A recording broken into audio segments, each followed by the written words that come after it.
Now we gather due to a selfish man's injured pride and the outrage of supporters who he has deliberately misinformed for the past 2 months and stirred to action this very morning. What happened here today was an insurrection incited by the President of the United States.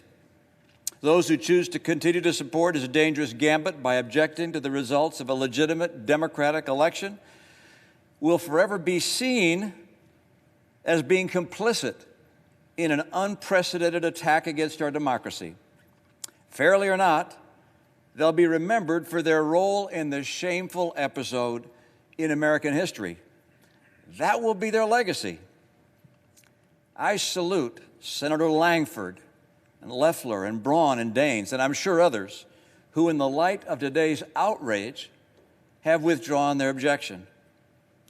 For any who remain insistent on an audit in order to satisfy the many people who believe that the election was stolen, I'd offer this perspective. No congressional audit is ever going to convince these voters, particularly when the president will continue to say that the election was stolen. The best way we can show respect for the voters who are upset is by telling them the truth.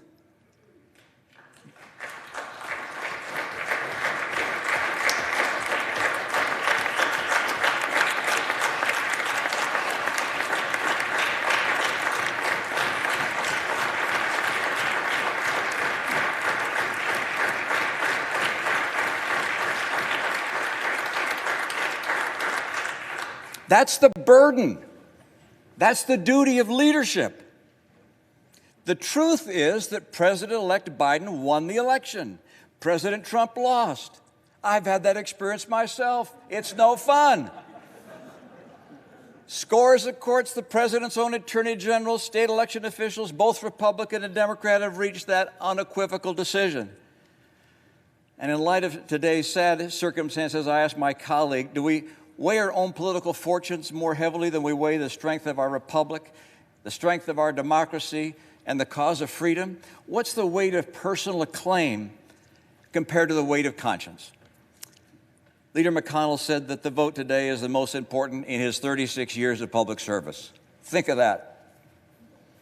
Authorizing 2 wars, voting on 2 impeachments. He said that not because the vote reveals something about the election, it's because this vote reveals something about us.